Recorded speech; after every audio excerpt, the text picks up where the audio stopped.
بسم اللہ الرحمن الرحیم۔ السلام علیکم۔ آپ دیکھ رہے ہیں ڈی ڈی پی اینالیٹیکا۔ جب سے بھارت میں نریندر مودی کی حکومت آئی ہے اس میں دو چیزیں بڑی واضح پنپتی نظر آئی ہیں۔ ایک نفرت پاکستان کے خلاف اور مسلمانوں کے خلاف، نفرتیں اچھی طرح پھیلائی گئیں پورے معاشرے میں، اور اس میں بنیادی طور پہ مقصد غالباً سیاسی تھا۔ اس پہ بات کرتے ہیں بعد میں۔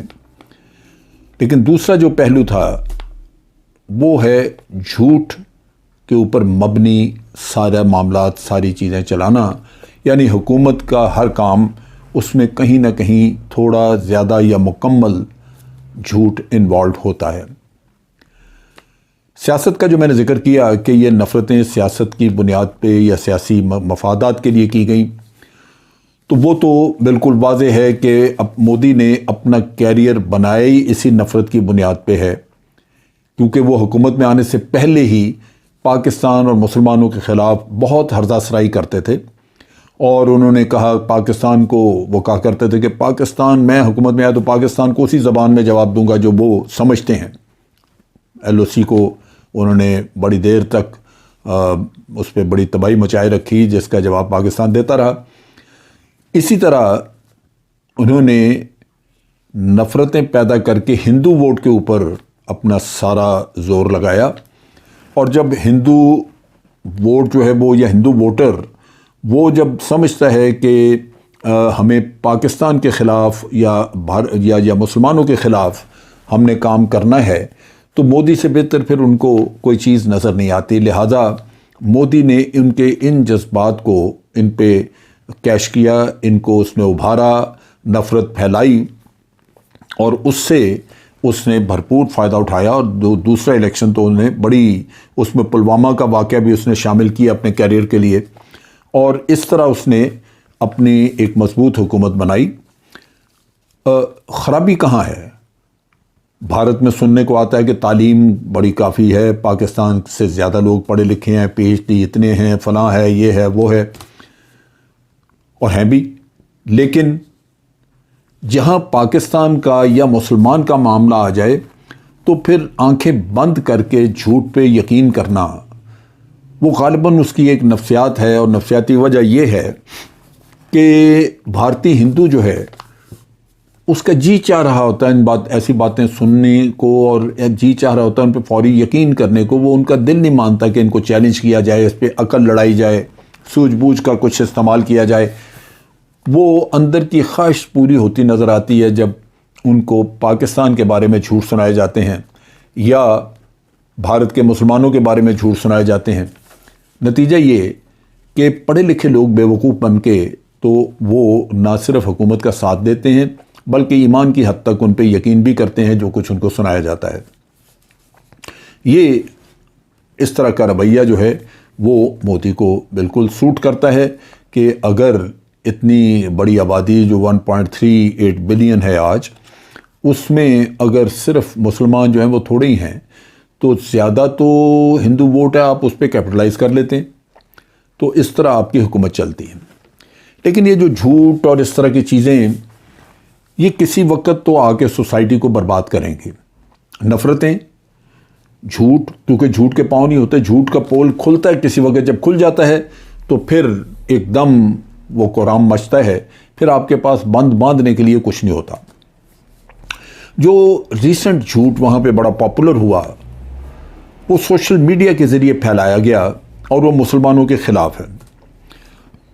اس میں یہ کہا گیا کہ بھارت میں جو مسلمان ہیں وہ اس کوشش میں لگے ہوئے ہیں کہ آبادی کو زیادہ سے زیادہ بڑھایا جائے، یعنی مسلمان گھروں میں اولاد زیادہ پیدا ہو، اور اس طرح 2050 تک مسلمان تعداد میں ہندو سے زیادہ ہو جائیں، اور پھر اس کے بعد ہندوستان کے اوپر مسلمان کا قبضہ ہو جائے۔ اس لیے یہ ضروری ہے کہ ایک تو ہندو زیادہ اولاد پیدا کریں، اور دوسری طرف کچھ انتظام کرنا ہوگا کہ مسلمان جو ہیں یہ تعداد میں نہ بڑھ سکیں۔ اب اس کے نتائج کیا ہو سکتے ہیں؟ پہلی بات یہ کہ اگر ہندو جو کہ تعداد میں 1 ارب سے زیادہ ہے وہاں پہ، غالباً 1 ارب اور 10 کروڑ کے قریب ہیں یا 12 کروڑ ہیں، اگر یہ سارے اسی وہم کے تحت اولاد پیدا کرنا شروع کر دیں تو یہ تو اپنے ملک کی آبادی چند دنوں میں اتنی بڑھا لیں گے، ایک بچہ بھی فالتو پیدا کریں تو وہ آپ دیکھ لیں کہ وہ 1 ارب 10 کروڑ بچے بن جاتے ہیں۔ تو وہ تو اپنی آبادی اتنی جلدی بڑھا لیں گے کہ یہاں پہ ایک دوسرے کو کاٹنے کو دوڑیں گے، نہ اتنی زمین ہوگی گھر بنانے کے لیے اور نہ ہی اتنی زمین ہوگی آپ کو اتنا راشن پانی دینے کے لیے، تو وہ ملک کی تباہی کا خود سامان ہوا۔ دوسری طرف یہ ہے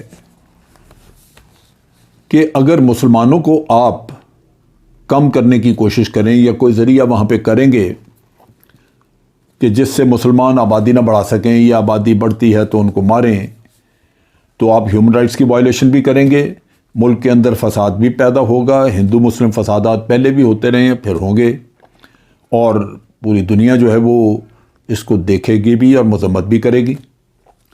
تو دونوں صورتوں میں جو جھوٹ ہے وہ ایک تباہی کا باعث بن سکتا ہے۔ اب یہ ہوتا اس وجہ سے ہے کہ ایک قوم جو کہ عقل سے عاری ہو اور وہ فگر ورک، وہ جائزہ نہ لے، چیزیں دیکھے نہ، اور اس کا کوئی یعنی پڑھے لکھے لوگ بھی اگر اس کا کوئی تجزیہ نہ کریں، ٹیکنیکلی نہ دیکھیں کہ یہ بات درست ہے یا نہیں، اور سوشل میڈیا پہ یہ چلائی ہوئی چیز اس پہ آنکھیں بند کر کے یقین کریں اور سمجھیں کہ ہم نے بڑا قومی کام کیا ہے، تو پھر وہ حقدار ہیں اس چیز کے کہ ان کی تباہی ہونی چاہیے۔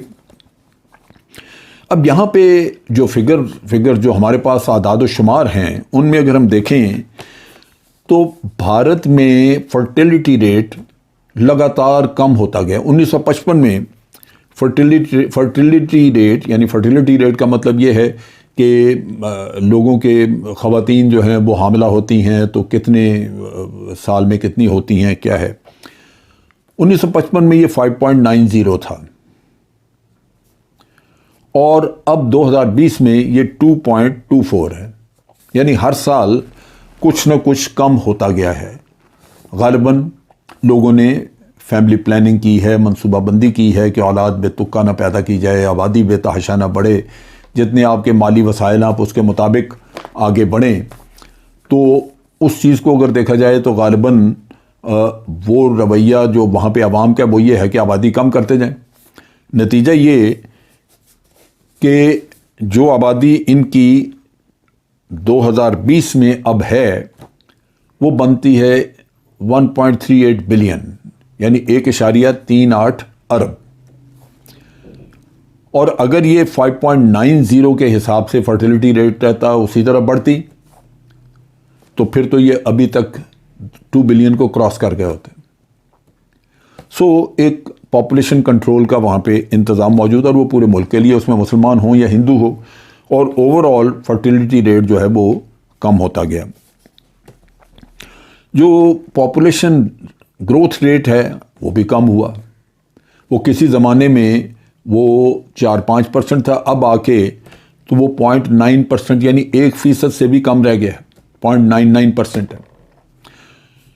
تو ان سب چیزوں کو اگر آپ دیکھیں تو یہ تو کسی صورت نظر نہیں آتا کہ آبادی جو ہے وہ اتنی بڑھ جائے گی کہ 2050 میں یہ ملک جو ہے یہاں پہ مسلمان اتنے ہو جائیں گے کہ وہ ہندو سے زیادہ تعداد ہو جائے گی۔ لیکن چونکہ مسلمان کے خلاف آپ نے بات کرنی ہے، مسلمانوں کے خلاف اور پاکستان کے خلاف، تو پڑھے لکھے آدمی کی تعلیم بھی گئی جہنم میں غرق ہو گئی۔ وہ یقین کرے گا وہ جو سوشل میڈیا پہ چل رہا ہے۔ اب وہ یہ ہے کہ اس چیز کے اوپر اتنا ایمان اور اتنا یقین لانے کے بعد جہاں وہاں پہ جو ان کے سائیں باباز اور جو سادھوز اور جو ان کے مذہبی وہ سیفرون کپڑے پہن کے جو آتے ہیں، انہوں نے ایک سوسائٹی پہ قبضہ کر لیا، وہ جلسے بھی کرتے ہیں۔ یہ مودی صاحب کی فلسفی کے نیچے ہے۔ مودی کے آنے کے بعد یہ طبقہ جو ہے ہندو طبقہ یہ چھایا ہے اپنی سیاست پہ بھی، میڈیا پہ بھی، ہر جگہ اور آپ کو سیاست میں دیکھیں کہ چیف منسٹر وغیرہ بھی نظر آتے ہیں جو وہ سیفران دھوتیاں باندھ کے کھڑے ہوتے ہیں.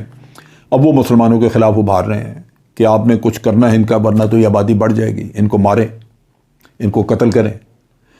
یہ وہ چیز ہے جو کہ صرف احمقانہ طریقے سے جب آپ جھوٹ کو سچ مان لیتے ہیں تو پھر آپ اپنے پاؤں پہ خود کلہاڑی مارنا شروع کرتے ہیں. مودی نے نفرتیں بیجیں، نفرتیں پنپتی رہیں گی، اور نفرتیں پھل پھول کے نفرتیں ہی آپ کو دیں گی، اس پہ کوئی اچھا پھل تو لگے گا نہیں. لہٰذا فسادات بھی ہو سکتے ہیں، اور اس کے ساتھ ساتھ مسلم کشی کے کام بھی ہو سکتے ہیں جہاں مسلمان اپنے آپ کو غیر محفوظ سمجھے. بہر صورت دونوں میں سے کچھ بھی ہو، صورتحال گمبھیر ہے، خراب ہے، تکلیف دہ ہے، اور میں سمجھتا ہوں یہ سلسلہ رکنے والا نہیں. انڈین سوسائٹی کو جھوٹ سننے کی عادت ہو چکی ہے، جھوٹ پہ یقین کرنے کی عادت ہو چکی ہے، اور پھر اس کے نتائج بھگتنے کے لیے بھی اس سوسائٹی کو تیار رہنا چاہیے. آج کے لیے اتنا ہی. افواج پاکستان زندہ باد، پاکستان پائندہ باد.